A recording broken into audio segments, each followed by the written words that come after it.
लिंग पुराण में 7 गलतियां बताई है कंगाल होने की। ये गलती अगर आपने भी करी है तो जिंदगी में कितना भी पुण्य करोगे उसका फल नहीं है। आज की कथा को लिख कर रखना, शायद तुम्हारी जिंदगी सवर जाए। लिंग पुराण में 7 गलतियां बताई है व्यक्ति को बर्बाद होने की। पहली गलती है, उसमें से अगर आप स्वीकार कर रहे हैं ये गलती तो समझ लो कि गलती आपने करी।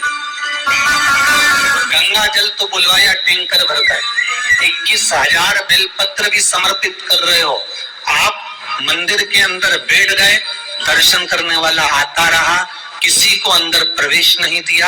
आप गंगा जल चढ़ाते रहे, आप बेलपत्र चढ़ाते रहे, आप स्वयं पूजन करते रहे, और दूसरा व्यक्ति ना जाने किस भाव से, किस रूप में आकर भगवान की सेवा करना चाहता था।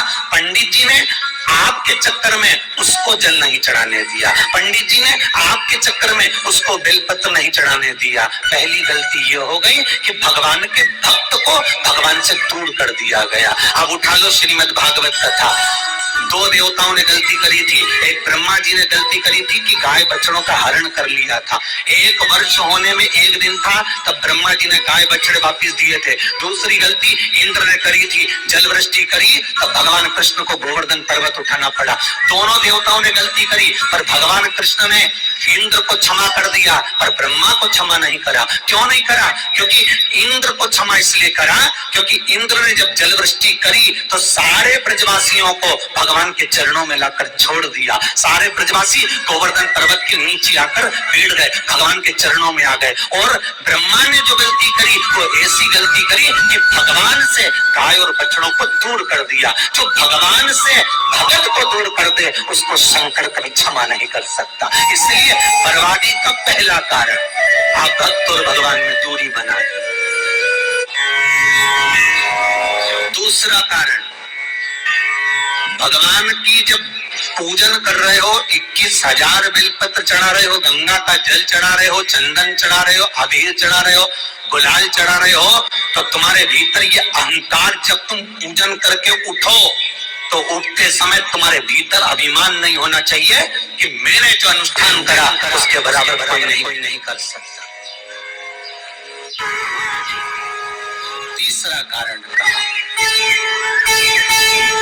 कि भगवान की सेवा तो आप कर रहे हो, भगवान की चाकरी में तो आप लगे हो, भगवान की आराधना भी कर रहे हो, दिया भी लगा रहे हो, धूप बत्ती भी लगा रहे हो, स्नान भी करा रहे हो, पंचामृत स्नान भी करा रहे हो, सारी पूजन अर्चना सब तुम कर रहे हो।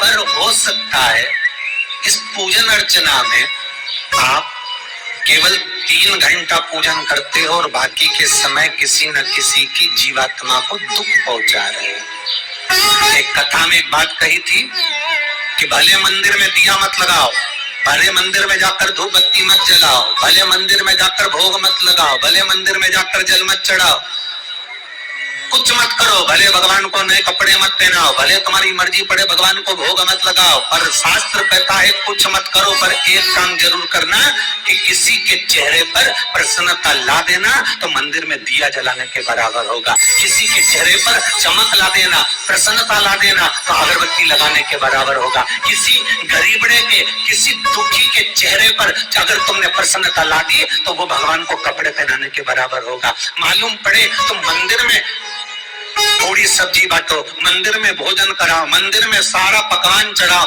और कोई तुम्हारे कारण अगर दुखी है तो तुम्हें वो सुख का भान नहीं हो सकता। तीसरा कारण है वो सुख नहीं। चौथा कारण है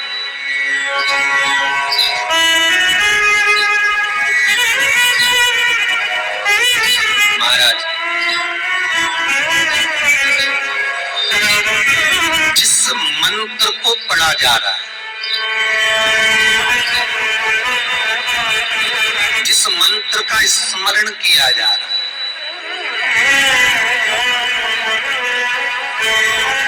जिस भगवान की माला को हम जप रहे हैं, हम पाठ कर रहे हैं, उसमें त्रुटि।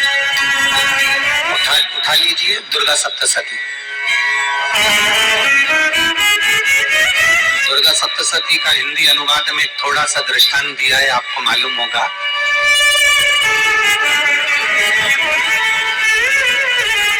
एक जजमान सप्तशती का पाठ कराते थे नवरात्रे में। नवरात्रे पूरे होते थे और उनकी पत्नी मर जाती थी। सप्तशती के अंदर लिखा है, बहुत ध्यान से सुनिएगा। दुर्गा सप्तशती का पाठ कराते थे और पत्नी नवरात्रे के बाद 4 महीना 3 महीने के बाद मर जाती थी। बहुत दुखी था सेठ।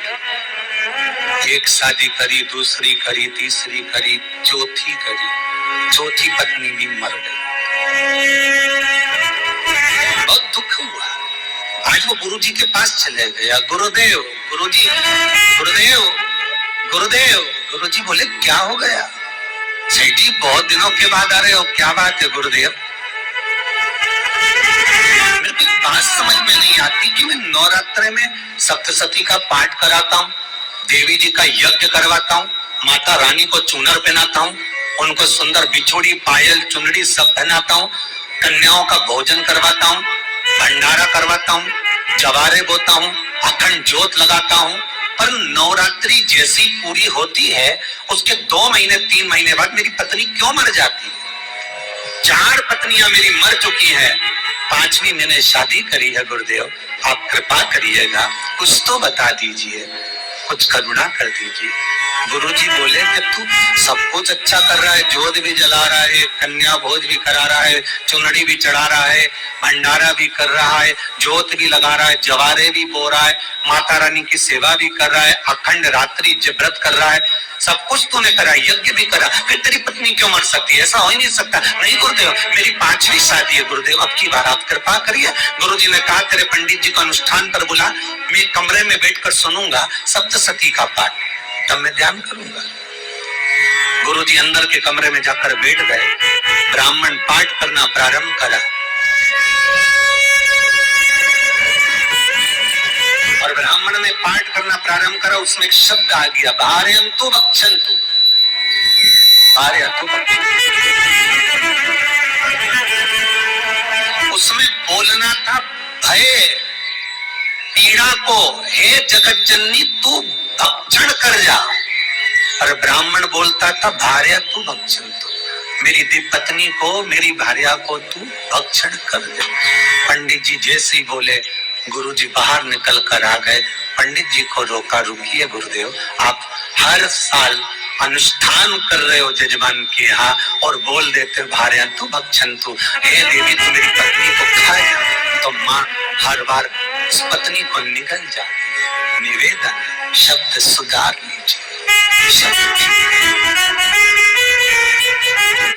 चौथा कारण है कि आप जो पाठ कर रहे हो, आप जो पूजन कर रहे हो, आप जो अनुष्ठान कर रहे हो, उसमें कुछ ना कुछ गलती जरूर हो रही है। ये चौथा कारण है।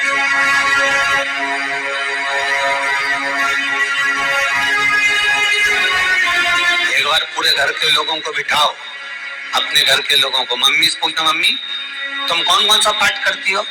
एक बार मम्मी से पूछना, फिर एक बार पापा से पूछना, पापा आप कौन कौन सा पाठ करते हैं सुबह? फिर बहू से पूछना, भाभी आप कौन कौन सा पाठ करती हो? फिर छोटी दुल्हन से पूछना, छोटी दुल्हन तुम कौन कौन सा पाठ करती हो? भैया आप कौन कौन सा पाठ करते हो? आप कौन कौन सा पाठ करते हो? पूछना। जब घर के अंदर बड़ी बहू अलग तरह का पाठ कर रही है, छोटी बहू अलग तरह का पाठ कर रही है, मंजली बहू अलग तरह का पाठ कर रही है, माँ अलग तरह का पाठ कर रही है, पति अलग तरह का पाठ कर रहा है, तो उसका जो प्रभाव है, कौन सी चीज कहाँ टकरा रही है, जिसके कारण घर में रोग इतना है कि कोई सही होने वाला ही नहीं। अब तुम कहो कि सीवर वाले गुरुजी ने उपाय बताया, हमने बहुत करा, पर सही क्यों? तो सही क्यों नहीं हो रहा है? उसका कारण है या तो बड़ी बहू जो पाठ कर रही है, या सास जो पाठ कर रही है, या पति जो पाठ कर रहा है, नाते जो भी उस घर के अंदर रहकर जो पाठ अर्चना कर रहा है, उसमें जरूर कुछ ना कुछ ऐसा हो रहा है जिसके कारण वो काम नहीं कर पा। उसमें कुछ ना कुछ गलती हो रही है जिसको तुम समझ नहीं पा रहे, जिसको तुम अपने आप को बहुत विचार करते हो कि मेरे बराबर कोई नहीं कर सकता, मैं शंकर की भगत, मैं राम की भगत, मैं कृष्ण की भगत, मैं जो करती हूँ बहुत अच्छा करती हूँ, मैंने जो किया बहुत अच्छा करा। पर हो सकता है उसी कारण आपको दुख झेलना पड़ रहा है।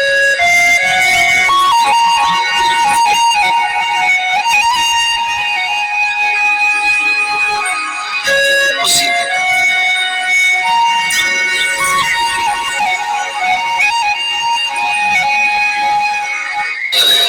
महाराज, हमने जो दान किया, हमने जो पुण्य किया, हमने जो सत्कर्म किया, वो इस जगह पर लगा।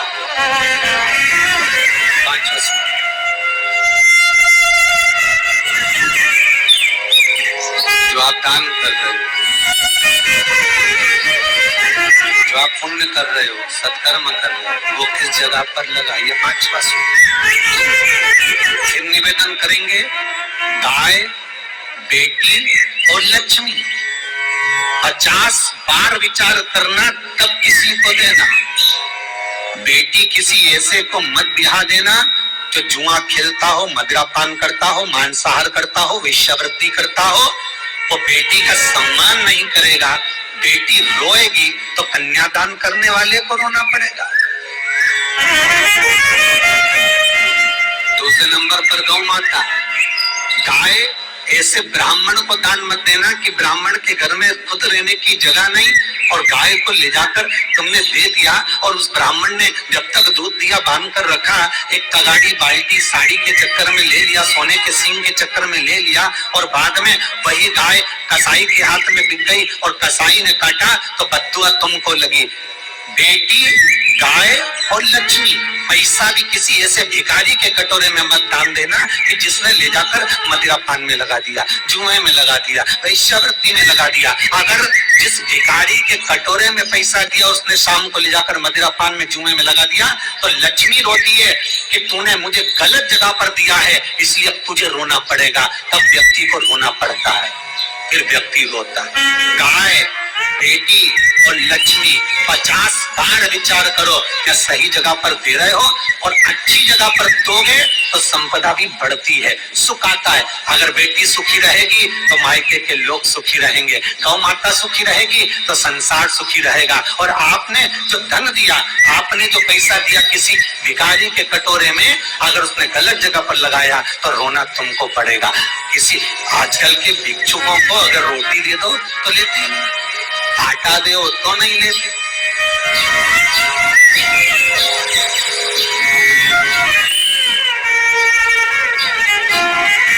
पहले के समय में जो भिक्षुक आते थे ना, तो रोटी बनी हुई मांगते थे।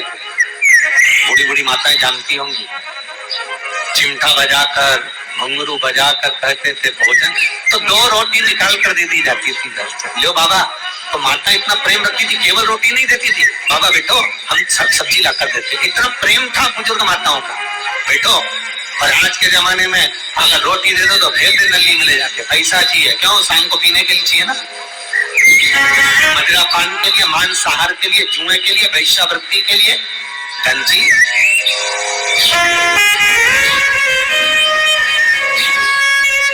भोपाल के और इंदौर के, इंदौर का राजवाड़ा चौराया और भोपाल का लाल घाटी चौराया, इन दोनों चौराहे पर इतने से बच्चे लोग भीख मांगते हैं और उनकी माताएं और उनके पिता रोड के किनारे पर चिलम लगाते बैठे रहते हैं, पांव लंबे करके बड़े हैं, और ये कमा कमा के उनको दे रहा है। और धन्य है ऐसे लोग जो उनको दान भी दे देते हैं। जिसको जरूरत है उस तक कुछ नहीं पहुंचता। अभी भी 4-6 महीने लॉकडाउन चला, जिसको जरूरत थी एक रोटी की उस तक कुछ नहीं पहुंचा, और जिसके पास में पहले से भरा हुआ था उसने और ले जाके भर लिया। जिसको जरूरत थी उस तक नहीं पहुंचा। अभी ठंड आ रही है, बहुत सारी संस्थाएं कंबल बांटेगी, रेलवे स्टेशन पे लोगों को कम्बल उड़ा रहा है, कोई सो रहा है जमीन पर उसको कम्बल उड़ा रहा है, बस स्टैंड पे चले गए कोई रोड पे सो रहा है कम्बल उड़ा रहा है, तो इतना बड़ा नाम चलेगा कि उन्हें कम्बल उड़ाए, कम्बल उड़ाए, कम्बल उड़ाए। और वो कम्बल जिसको उड़ाया वो दूसरे दिन जाकर कपड़े की दुकान पर बेच के आ गया, 200 रुपए लिया है, रात को पीकर फिर सो गया, क्योंकि फिर कहीं आएगा फिर उड़ा के चले जाएगा, क्योंकि इन्होंने तो ये करके रखा है कि नाम कमाना है तो कम्बल उड़ाए जाओ। जिसको जरूरत है वहां तक सामान नहीं पहुंचता भाई, जिसको जरूरत है वहां तक सामग्री नहीं पहुंचती भाई। आपने दिया और उन्होंने ले जाकर बेच दिया, और फिर सोचते हो कि मैंने तो पुण्य करा है। कई लोग कहते हैं मैंने दान करा मेरे को इतना फल मिलेगा, काहे का दान करा, ऊपर तो जा यमराज के डंडे पड़ेंगे।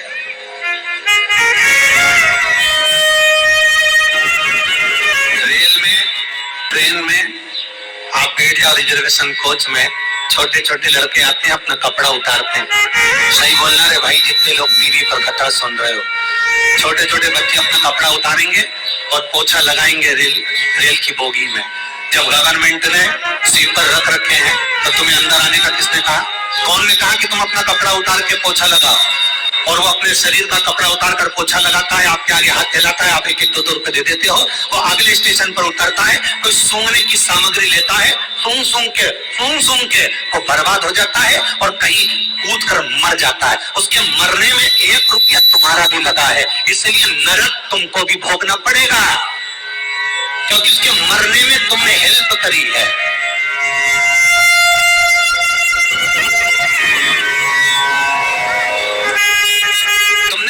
दिया था भोजन करने के लिए, उसने कोई सूंघने की सामग्री ले ली और सूंघ के नशे में मर गया, उसके मरने में 2 रुपए तुम्हारे, 1 रुपए तुम्हारा है, तो भोगना तो तुमको भी पड़ेगा ना।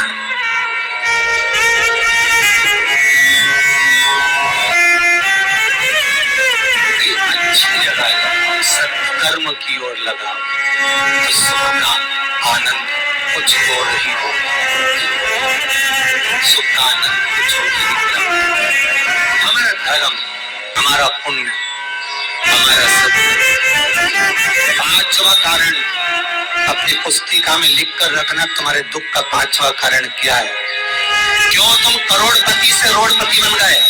तुम्हारे यहाँ पर 4-4, 5-5 गाड़ी थी, खूब वैभव था, खूब धन था, फैक्ट्रियां चल रही थी, सत्ताएं चल रही थी, सत्ताएं थी, खूब वैभव था, खूब धन था, पर कुछ भी नहीं, सब धरा की धरा रहे, कोई वैभव बचा नहीं।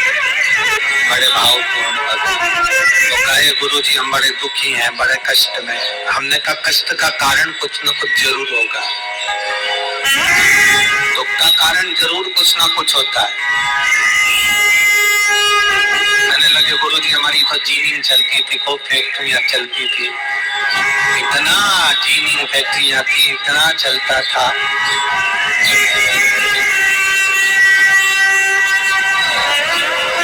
इतनी जीनिंग चलती थी, इतनी फैक्ट्रियां चलती थी, गुरुदेव बहुत दुखी हो गए। हमने कहा दुख का कारण जो ये 7 कारण है, शिव महापुराण के लिंग पुराण में जो 7 कारण बताए हैं दुख आने के, जब फैक्ट्रियां अच्छी चल रही, जीनिंग अच्छी चल रही, व्यापार अच्छा चल रहा है, तो 7 कारण बताए हैं।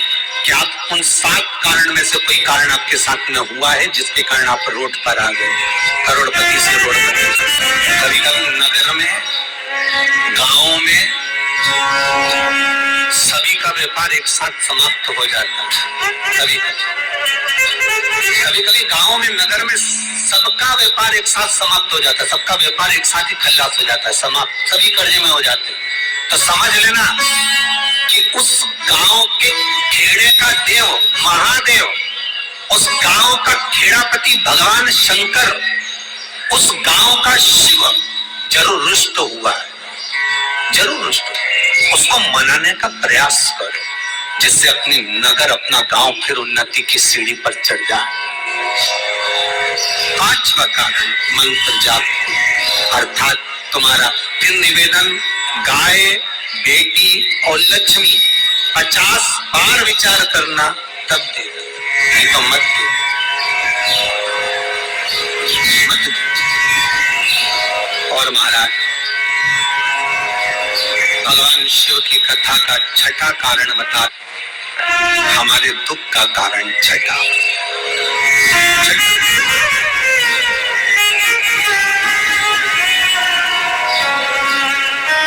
आदर सम्मान में कमी। घर के जो बड़े हैं, घर के जो बुजुर्ग हैं, घर के जो आदरणीय हैं, उनका सम्मान नहीं करता। सुंदर कहा, जिस घर में माँ बाप की इज्जत नहीं होती, उस घर में देखना कभी बरकत नहीं होती। छठा कारण है सम्मान, सत्कार, आदर ना। सातवां कारण,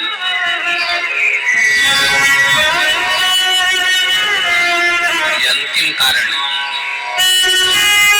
जितने लोग कर्जे में लदालू में, जितने लोग दुखी हैं, जितने लोग तकलीफ में, आज की कथा को बहुत दिल से सुनना, अपनी गलती को जरूर छांटना। मुझे विश्वास है मेरा भोलेनाथ, आप अगर गलती को स्वीकार कर लोगे तो शंकर वापिस आपको करोड़पति बना देगा, लखपति बना देगा। शंकर आपके भंडार फिर भर देगा। 7 कारण में से अपनी गलती को जरूर छांटना साहब कि आपने गलती कौन सी करी, और अपनी गलती को छांट ले, यही सबसे बड़ी बात है ना। लोग सुनने के बाद भी नहीं छाटे, नहीं मेरे तो कुछ कर रही है, तो कुछ कर रही है, बस मेल तो है, हरी जगदम्बा वो मेल फंसा है।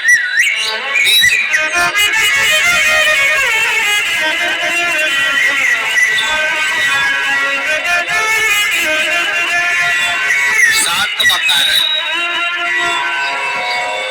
महाराज किसी का बेकार धन हमारे घर में आ जाए। एक कथा बहुत सुंदर है। एक गांव में एक व्यक्ति रहता था, खूब अच्छी कमाई करता था। पत्नी ने कहा, तुम्हारे पास कमाई अच्छी हो रही है तो ये पैसा तो कोई चुरा के ले गया तो पति बोला क्या करना चाहिए, तो एक काम करता हूँ, बाजार से कोड़ियां खरीद लेता हूँ। कोड़ियां जानते हो, वो जैसे बच्चे लोग खेलते हैं, कोड़ी खरीद लाता हूँ। अब गांव का व्यक्ति रोज कोड़ियां खरीद के लाए, उनके यहाँ बोरे पे बोरे भरा गए, बारदान पर बारदान भरा गए, पूरा कमरा कोड़ियों से भरा गया। एक दिन राजा बीमार पड़ गया। राजा बीमार पड़ा तो राजा को वेदों ने, डॉक्टरों ने कह दिया इसका एक ही इलाज है, कोड़ियां लाई जाए, कोड़ियों को जलाकर राख बनाई जाए, वो राख राजा के शरीर पर मली जाए। राजा के शरीर पर जब राख को मलेंगे तो राजा ठीक हो जाएगा।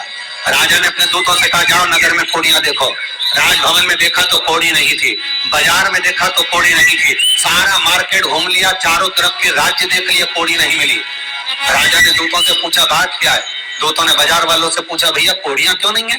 तो बाजार के व्यापारी बोले, महाराज सवेरे सवेरे गांव का व्यक्ति आता है, सारी कोड़ियां खरीद कर ले जाता।